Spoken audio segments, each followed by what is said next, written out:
Halo teman-teman, Assalamualaikum warahmatullahi wabarakatuh. Nama saya Deno Surya Intan. Kembali lagi di YouTube channel saya, Deno Intan. Di video kali ini saya akan menjawab soal UTS. Langsung saja ya, kita bacakan soal yang pertama. Jelaskan berdasarkan temuan mahasiswa di lapangan, faktor apa saja yang menyebabkan terjadinya kesalahan penulisan ejaan. Berikan contoh kesalahan ejaan yang sering muncul. Jawabannya lihat ini ya. Faktor-faktor penyebab kesalahan penggunaan kata ejaan antara lain penguasaan kosakata yang kurangnya minat baca, tidak paham KBBI, dan kesalahan dalam penggunaan bahasa Indonesia yang baik dan benar. Contohnya adalah kata silahkan atau silakan. Yang benar adalah silakan tanpa H. Kata antri atau antre. Yang benar itu antre menggunakan E. Selanjutnya contohnya aktivitas menggunakan F atau aktivitas menggunakan V. Yang benar adalah aktivitas menggunakan V. Selanjutnya sekedar atau sekadar. Yang benar itu sekadar. Selanjutnya praktek atau praktik. Yang benar itu praktik. Soal yang ketiga, apa perbedaan dari biografi dan bibliografi? Jelaskan disertai dengan contohnya.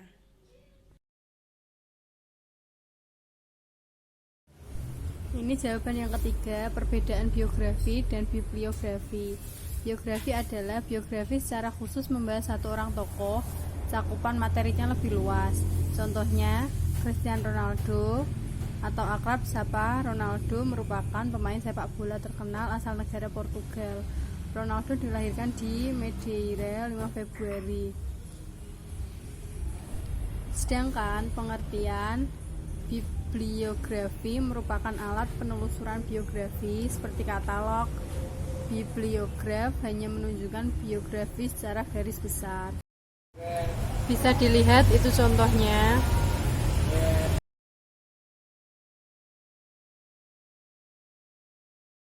Selanjutnya soal yang keempat.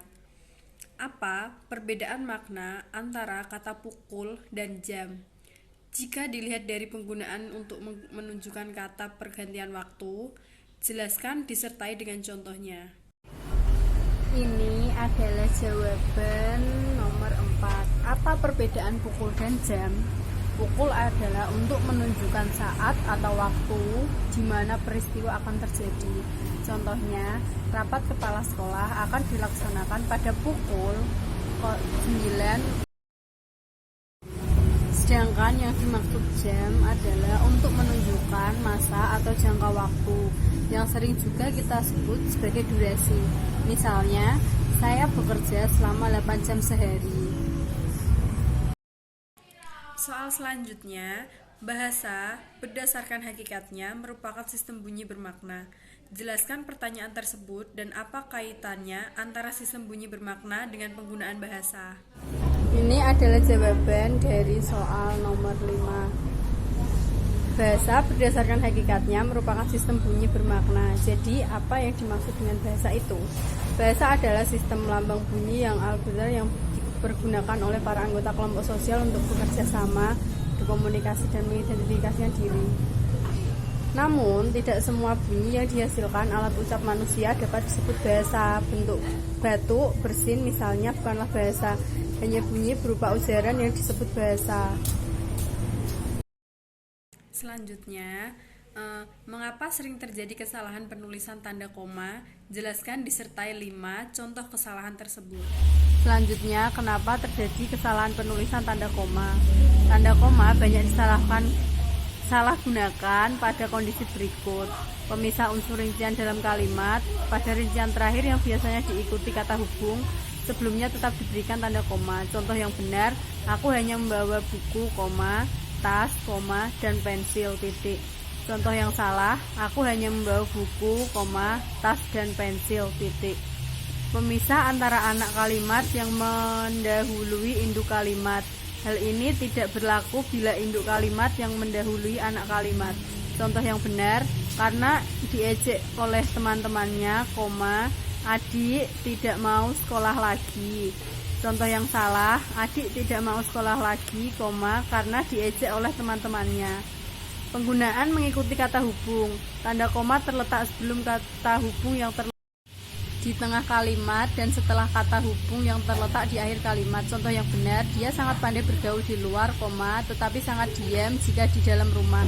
Contoh yang salah, dia sangat pandai bergaul di luar, tetapi, sangat diam jika di dalam rumah. Soal berikutnya, apa perbedaan dari makna dari tanda titik dua dengan titik koma? Jelaskan disertai dua contoh penggunaan tanda tersebut yang benar. Selanjutnya, mengapa sering terjadi kesalahan penulisan tanda titik dua dan titik koma? Tanda titik koma dapat dipakai sebagai pengganti kata penghubung untuk memisahkan kalimat setara yang satu dari kalimat setara yang lain di dalam kalimat majmuk. Misalnya, dibaca sendiri ya. Selanjutnya, tanda baca titik dua. Tanda titik dua dipakai pada akhir suatu pernyataan lengkap yang diikuti pemerincian atau penjelasan.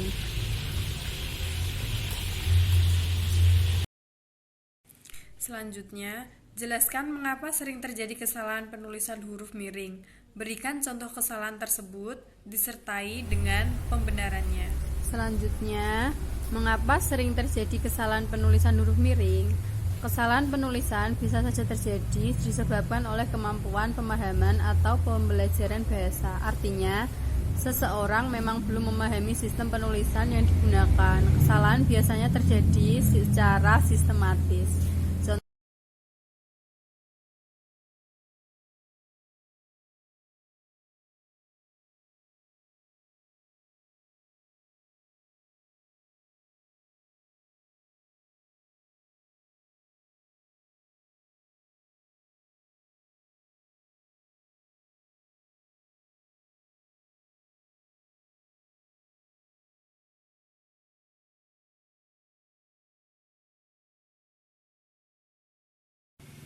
Ini soal yang terakhir ya.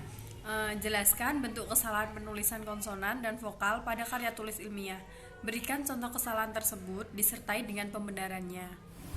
Berikut ini bentuk kesalahan penulisan konsonan dan vokal pada karya tulis ilmiah. Kesalahan penulisan huruf konsonan beserta pembenarannya. Yang salah itu podomoro, yang benar itu pada marah. Ibu cipta, yang benar itu ibu cipta. Joyo, yang benar itu jaya. Jarum, yang benar itu jarum, tidak usah menggunakan D. Kesalahan penulisan huruf vokal beserta pembenarannya. Yang salah itu waroweng, yang benar itu warung. Sari roso, yang benar itu sari rasa. Monggo kerso, yang benar itu mangga. Sekian dari video saya. Semoga jawaban dan soal tadi bermanfaat bagi kita semua. Jangan lupa like, komen, dan subscribe. See you. Wassalamualaikum.